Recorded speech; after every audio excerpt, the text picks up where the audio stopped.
جی جی اس سب سے پہلا سوال ہے یہ کہ ہمیں قرآن اور حدیث کی روشنی میں یہ بتائیں کہ یہ کیمرہ لگایا ہوا ہے اس کی تصویر جائز ہے یا نہیں؟ جی مولانا.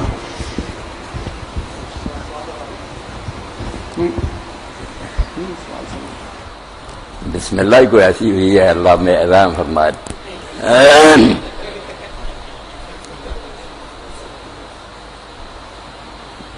جیسے میرے بھائی دی شان نے کہہ دیا کہ جو باتیں تکرار کی ہیں، بحث کی ہیں، علمی قسم کی ہیں نا کہ جائز نہ جائز، اس کے لیے تو موقع گیا. جمعہ کے دن بعد میں اثر تک میں بیٹھتا ہوں، وہاں آئیں، حوالے دیکھیں یا پھر فتاوی آن لائن پر پوچھیں. باقی ناجائز ہونے کی بات تو آپ کے سامنے، اگر میں اس کو ناجائز سمجھتا تو انہیں اجازت نہ دیتا. اب دلائل کی بات جو ہے وہ وہاں ہی طے ہو سکتی ہے، کتاب میں جاؤ جہاں صرف یہ آپ دیکھ رہے ہیں کہ یہ جو کچھ ہو رہا ہے میری اجازت سے ہو رہا اور میں اس کو درست سمجھتا. اور میرا سارے علماء اسلام سے یہ مطالبہ کہ اب یہ تصویر کی حرمت کی بات چھوڑیں، جتنے ذرائع ابلاغ ہیں ان پر آ جائیں. الحمدللہ دعویٰ والے آنے شروع ہو گئے. علماء کو قبضہ کرنا چاہیے، ورنہ یہ الغار ہو رہی ہے کہ دانش رب دین قابض ہو گئے ان چیزوں پر اور وہ گمراہی پھیلا رہے ہیں. ہم اسی میں پھنسے رہنا کہ تصویر حلال ہے یا حرام تو موقع ہاتھ سے نکل جائے گا. ایسے ہی لاؤڈ اسپیکر پر ہوا تھا، دیر تک کہتے رہے اسپیکر پر نماز حرام ہے، خطبہ حرام. بعد میں عقل آئی تو مسجدوں میں الحمدللہ حرمین شریف میں نا تو یہ حرمت والی باتیں جو باقی مسائل تحقیق انشاءاللہ ملیں مطمئن کر دیں گے آپ کو کہ یہ تصویریں ان میں نہیں آتی جو حرام ہے. بات جو مختصر تھی میں نے انشورنس ایک ہوتی ہے لائف انشورنس، ایک ہوتی ہے جنرل انشورنس. جنرل انشورنس یہ ہوتی ہے کہ وہ بینکس جو بھی لوننگ وغیرہ کرتے ہیں بغیر انشورنس کے وہ لوننگ نہیں کرتے، فائنانسنگ نہیں کرتے. ایسا ہی امپورٹ ہو رہی ہے یا ایکسپورٹ ہو رہی ہے وہ بھی بغیر انشورنس کے نہیں ہوگی. اور یہ بھی حدیث ہے کہ جس گھر میں کتا یا تصویر ہوگی وہاں رحمت کے فرشتے نہیں آتے. لیکن ہر وقت ہماری جو ڈالر یا پاک روپیز ہیں جس میں قائد کی اور ان کی تصویر ہے، یہاں پہ چلے اجتہاد ہے، ایک مجبوری ہے. تو یہ جنرل انشورنس سے متعلق بتائیں کہ اس سے متعلق آپ کا کیا ہے؟ بات تو میں نے شروع میں عرض کر دی. یہ جو انشورنس ہے نا اس دور میں تو یہ اضطرار ہی بن چکا کہ ایک آدمی ساری عمر کی کمائی یہ گاڑی لے کر نکل رہا باہر، اسی وقت پسٹل لے کر کھڑے ہیں، بس ختم کر جاتے ہیں اس کو بھی. تو اس لیے اگر لوگ یہ مجبوراً کرا لیتے ہیں اپنے حفاظت کے لیے تو شاید اللہ معاف کر دے. اصل حال تو وہی ہے نا کہ ہم سارے اس کو ختم کر کے صحیح شرعی نظام لائیں جس میں یہ پریشانی ہے نا، مگر وہ تو بات اب دور کی ہے. تو اس لیے کوئی بات نہیں. جو تصویر کی بات آپ نے کہی رسول اللہ کے بعد بھی کافی دیر تک آپ کے زمانے کسرا اور روم کے جو نا اور ایران کے سکے چلتے رہے ان پر تصویریں تھیں. آپ بھی درم دیرار وہی برتتے تھے. صحابہ عبد الملک بن مروان نے پہلا سکہ بنایا جس پر یہ تصویریں نہیں تھی، ورنہ خود حضور بھی وہی سکے استعمال کرتے تھے. کافروں کے بنے ہوئے تصویریں تھیں ان پر. تو ہی نہیں بات جو ہے نا تصویر کے بارے میں بات. اب تو علماء اکٹھے ہوئے مجلس ملی شرعی لاہور مان گئے. پہلے کچھ اعتراض کر دے مولانا آپ تصویر بناتے ہیں. اب سب نے جامعہ سلفیہ بھی تھا، دیوبندی تھے، بریلوی تھے، پورا رسالہ آیا محدث. انہوں نے کہا یار اگر ان میں پھنسے رہنا ہم تو پیچھے رہ جائیں گے. ٹی وی پر آؤ، دانشور لوگ بے دین کر رہے ہیں لوگوں کو، تم ان بحثوں میں کیا الجھے ہوئے تصویر وغیرہ. تو تصویر کے بارے میں جو ہے نا سچی بات وہ حدیث کو اگر صحیح پڑھے تو یہی ہے کہ جو بت پرستی کے لیے بنتی تھی اور لوگ انہیں پوجتے تھے، منع ان کو کیا. پہلے سختی بہت کی، جیسے آپ نے پہلے قبریں دیکھنے سے بالکل ہوگی کہ قبریں نہ دیکھا کرو.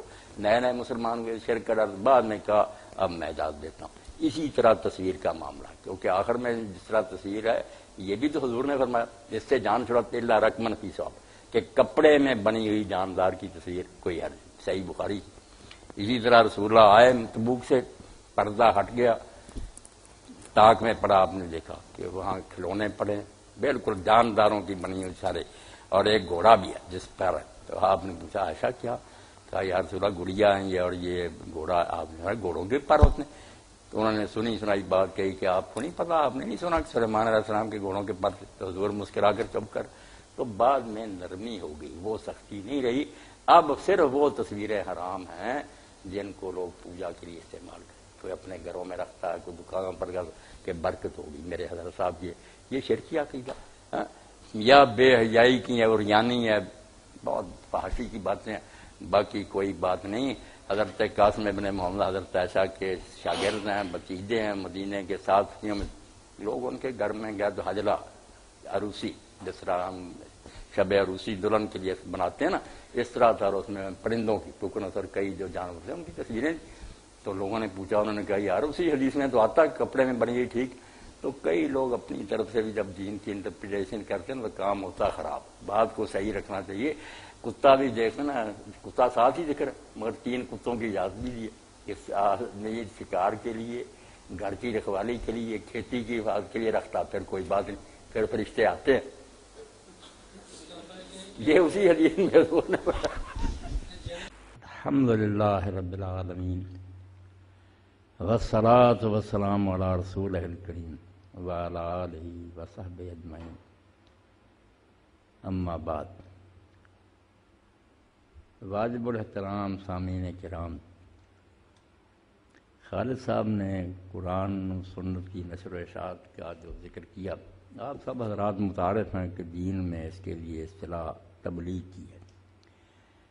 تبلیغ ہمارے یہاں صرف ایک نفلی نیکی سمجھی جاتی ہے کہ اچھا کام ہے، آدمی دوسروں تک بھی بات پہنچائے، مگر دین کی روشنی میں معاملہ اتنا سرسری نہیں ہے.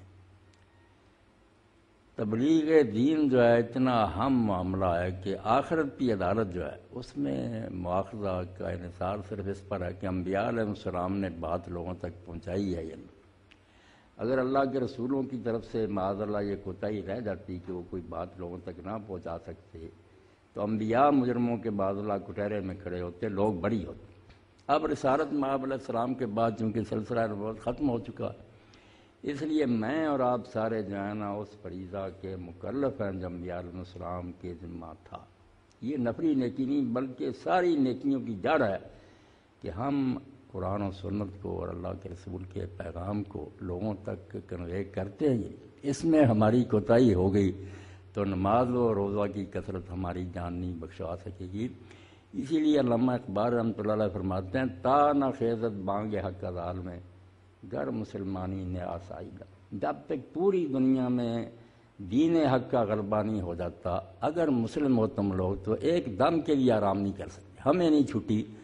ہمارا تو کام بہت بڑا ہے کہ مشرق و مغرب میں ابھی کفر و الحاد کا غلبہ ہے. اس کے مقابلہ میں ہم عملاً تو اسلام کو کیا نافذ کر سکتے، اسلام کو اس کی صحیح شکل میں پیش بھی نہیں کر سکتے. اور یہ میڈیا جس کا تذکرہ خالد صاحب نے کیا، یہ الٹا اسلام سے لوگوں کو بدنام کرنے کا باعث بنا. اسلام کے جو وکیل آتے ہیں نا، وہ ایسی تعبیریں کرتے ہیں، شد پریشاں خواب من آج کثر سے تعبیر. کل ہی ایک بچی پڑھی لکھی ملنے کے لیے انہوں نے کہا مولانا ہمیں تو پتہ نہیں لگتا کہ اسلام کیا. غامدی صاحب کچھ کہتے ہیں، اسرار صاحب کچھ کہتے ہیں، کوئی آنے والا.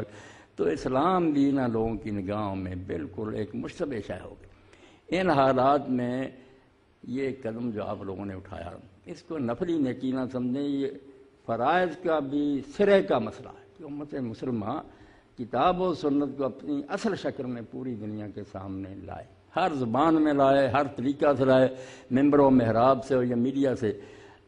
اور اس بارے میں جو کوتاہی ہمارے بڑوں سے آپ نے دیکھا کہ آ رہا ہے مکبر الصوت کے بارے میں بھی لاؤڈ اسپیکر کے کہہ دیا کہ آ رہا اللہ ہے، اس کو استعمال نہیں کرنا چاہیے، مسجدوں میں داخل نہ ہونے دو. مگر کیا نتیجہ لگا؟ بے دین لوگوں نے قبضہ کر لیا اور بات کا اب آخر میں ہوش آئی، اب حرم شریف میں بھی اسپیکر استعمال ہوتا. اسی طرح میڈیا کے بارے میں جو دھچک کر لوگ قدم اٹھاتے ہیں، تصویر آتی ہے، یہ ہوتا، یہ بہت بڑی کوتاہی ہے. آپ اللہ کے رسول اللہ علیہ السلام کی سنت کو دیکھیں کہ دین پہنچانے کے لیے آپ نے ہر وہ طریقہ اختیار کیا جو اس معاشرے میں اس وقت رائج تھا. اس میں جو برائیاں تھیں وہ نہیں آپ نے ان کو چھوا، مگر طریقہ وہی اپنا. النذیر الاعیان آپ دیکھتے ہیں کہ ننگا ہو کر پہاڑ پر کھڑا ہو جاتا تھا اور چیختا چلاتا تھا لوگوں خطرہ خطرہ خطرہ. نبی علیہ السلام نے یہی طریقہ، پہاڑ پر کھڑے ہوئے، اسی طرح آواز دی، ننگے نہیں. یہ کام پھر چھوڑ دیا، باقی اسی طرح پکارا، سارا مکہ دوڑایا. انہوں نے کہا یار پہلے تو لوگ جو تھے النذیر الاعیان وہ تو معمولی آدمی تھے، اب صادق الامین پکار رہا. حضور نے ان کے سامنے بات رکھی. اسی طرح ذوالمجاز ہے، اوقاز ہے، مجنہ، یہ سارے میلے تھے، ہر طرح کی باتیں یہ کفار کرتے تھے. رسول اللہ میں بھی شریک ہوئے، وہاں اپنی بات پہنچائی. تو یہ میڈیا کا جو مسئلہ ہے نا خالد صاحب نے پیش کیا. اور دوسرا ذرا یقین جانیں میری نگاہ میں اس وقت مسلمانوں کے فرائض میں سے ہم ترین بجائے بے دینوں کے نیک لوگ قبضہ کریں اس پر اور اس کے ذریعے اللہ کا دین پہنچائیں، ورنہ اس کوتاہی کے لیے ہم اللہ کے حضور جواب دیں گے۔ کہ تو ان باتوں میں پھنسے کی تصویر ہے ہماری، لوگ جو تھے انہوں نے ساری دنیا کو گمراہ کر دی۔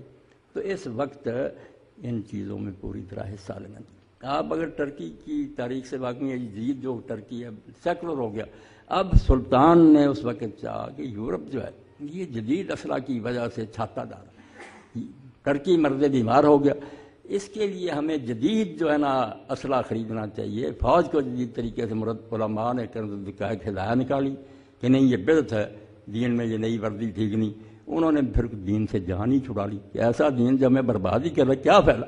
تو اس وقت ایسی باتیں کر کے جس سے دین پیچھے رہ جائے اور بے دین جو ہے وہ غالب آ جائیں، یہ کوئی بات نہیں۔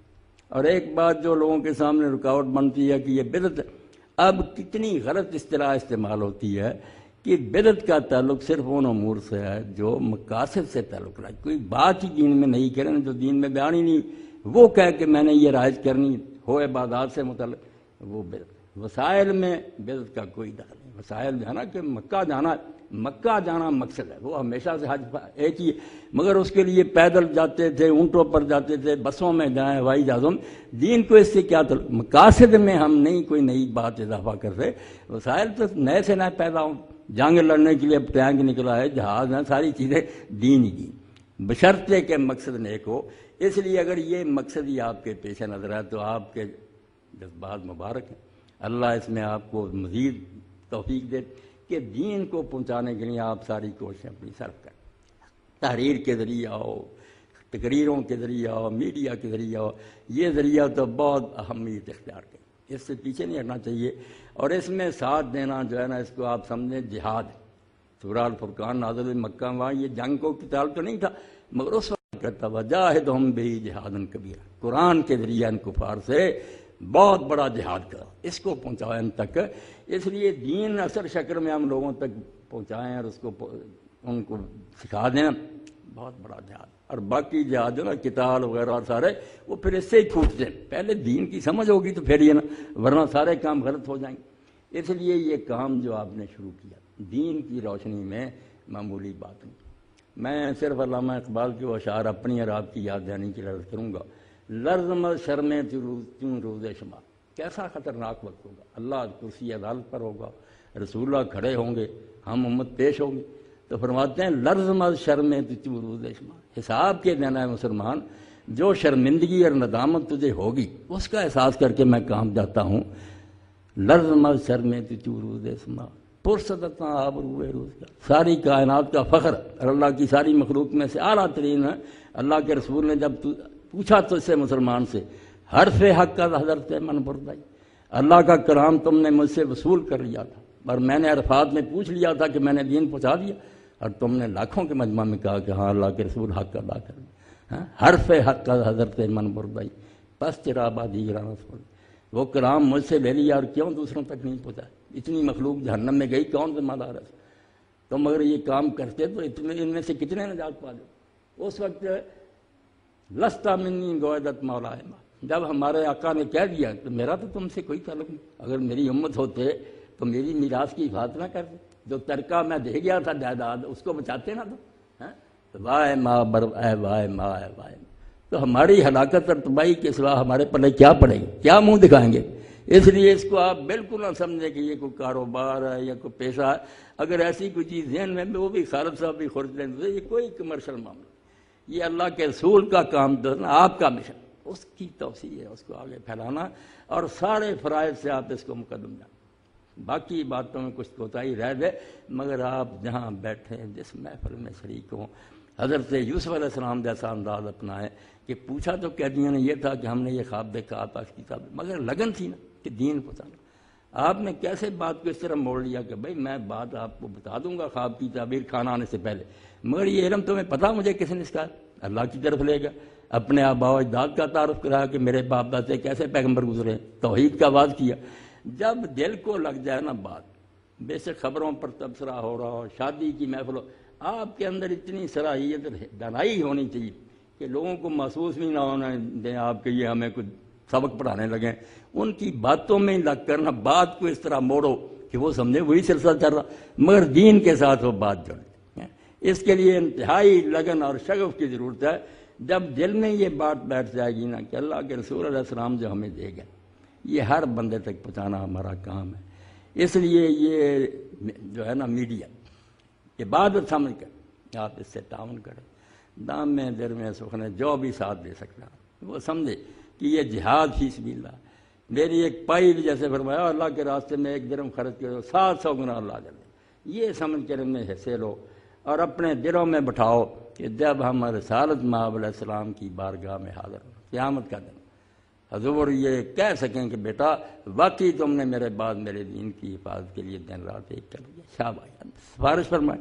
ورنہ اگر یہی ہوا کہ لستا منی گویدت مغائب، آقا نے کہہ دیا کیا منہ لے کر آئے، کیا مجھ سے توقع رکھ، میرا دین تو مغلوب رہا، وہ مظلوم رہا، بالکل غریب ہو گیا، تمہارے اپنے گھروں میں غریب ہو گیا۔ کافروں کو تو کیا کہنا، ہمارے اپنے گھروں میں تو بھائی آئی ہوئی ہے اس نامراد میڈیا کی برکت سے، اس کا کوئی تریاق نہیں، مداوع نہیں، کیا اتنے بیبیاں جو میرے سامنے روتی ہیں کہ مولوی صاحب ہماری تو عمر گزر گئی مگر ہمارے جو بچے پرورش پا کیا بنے گا، دین سے سارے دور ہوتے ہیں۔ حافظ قرآن بچے چھوڑ گئے نوازیں سر، ان کے والد روتے ہیں کہ ہم نے اتنے شوق سے۔ تو اس سیلاب کا توڑ کرنے کے لیے جو کوشش آپ کر سکیں، تھوڑا سا بندیبان سے، اللہ نہیں دیکھے گا کہ تم نے کیا کیا، جتنا بس میں تھا اس میں کوتاہی نہ کریں، کوئی چیز نہ سوچیں۔ کئی بڑے بڑے لوگ تصویر کے بارے میں نے فوت ہو گیا مولانا عبدالرحمٰن آج صاحب، میں نے کہا یار صحیح بخاری میں دیکھیں رسول اللہ نے کیا نہیں دیا اللہ رقمن کی صاحب۔ اب مودودی صاحب بھی کہتے ہیں یہ شاذ روایت، بھائی شاذ کیوں ہے، تشریح ہے کہ تصویریں حرام ہیں مگر کپڑے میں بنی ہوئی تصویریں حرام نہیں، جانداروں کی۔ حضور تو صاف کہہ رہے ہیں، اللہ کے رسول کے گھر میں تبوک سے لوٹتے ہوئے جب آپ نے دیکھا کہ ہوا سے کپڑا ہٹ گیا، گھوڑا کھڑا تھا پروں والا، اما عائشہ آپ نے فرمایا عائشہ یہ کیا، انہوں نے کہا رسول اللہ گھوڑا، فرمایا گھوڑوں کے پر ہوتے ہیں، کہا حضرت سلیمان علیہ السلام کے گھوڑوں کے پر نہیں، حضور مسکرائے۔ تو جو تصویریں شرک کے لیے کہ کوئی اپنے بزرگوں کی رکھتے ہیں دکانوں مکانوں میں کہ برکت ہوتی، وہ غلط بات، اور یعنی بے حیائی والی بات۔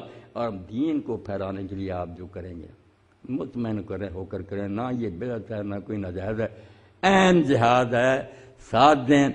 میری دعا کہ اللہ تعالیٰ اس منصوبہ کو کامیاب کرے، اس میں برکت دے، اور اس چھوٹے سے درخت کو اللہ تعالیٰ تناور بنا دے، اور پوری دنیا میں یہ بات جو ہے نا سارے مسلمانوں کو یہ سمجھ دے دے کہ اس وقت یہ محاذ سنبھال لے گا۔ باقی باتیں بعد کی ہیں، پہلے آپ دین کو اثر شکل میں لوگوں کے سامنے لائے تو سے، پھر انشاءاللہ بہت سے لوگ یدخلون فی دین اللہ افواجا ہوگا۔ وآخر دعوانا الحمدللہ رب العالمین، وصلی اللہ تعالی علی عبد اللہ ورسولہ خاتم النبیین سیدنا محمد وآلہ وصحبہ اجمعین۔